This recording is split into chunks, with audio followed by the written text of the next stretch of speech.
বৈষম্য বিরোধী ছাত্র ও ছাত্র দলের দুই গ্রুপের সংঘর্ষের জেরে আকবরশাহ থানায় দুই গ্রুপ মুখোমুখি অবস্থানে। আমরা কাউকে ছাড় দিব না। আতর্কিত হামলা চালায়। বিশেষ করে আমাদের নাগরিক কমিটির অন্যতম প্রতিনিধি তালা ভাইকে 20-30 জন মিলে কিলাই হয়তো সেন্সলেস হয়ে যায়। আমাকেও একইভাবে 20-30 জন ধরে নিয়ে যায় ফাঁকে, কিলানো সহ পিছে টিটে প্রচন্ড কিলাইছে 20-30 জন মিলে। আমরা তো এই রাস্তার দায়িত্ব নিতে চাই নাই, আমরা তো রাজনীতিতে এভাবে আসতে চাই নাই। আমাদের কিন্তু ঠেলে আনা হয়েছে, মানে হচ্ছে যে তোমরাই নেতৃত্ব দাও, আমরা তোমাদের সাথে আছি।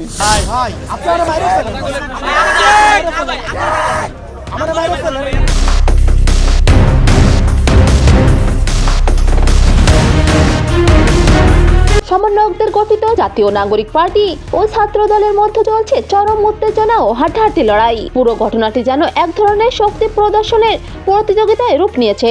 সমন্বয়কদের অবাঞ্ছিত বক্তব্য ও আধিপত্য বিস্তারকে কেন্দ্র করে দুই পক্ষের মধ্যে প্রায় 5 ঘন্টাব্যাপী সংঘর্ষ চলে। এই ঘটনায় সমন্বয়কদের বিরুদ্ধে ছাত্রলীগের ট্যাগ লাগিয়েছে ছাত্রদল।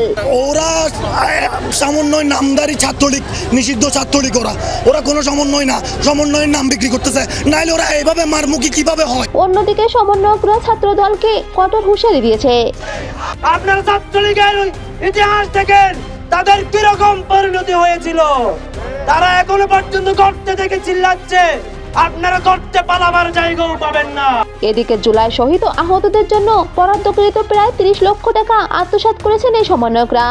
যে একটা সরকারি অনুদান 30 লক্ষ টাকা দেওয়ার কথা, কোন শহীদ পরিবার এখন পর্যন্ত সে টাকা পায় নাই।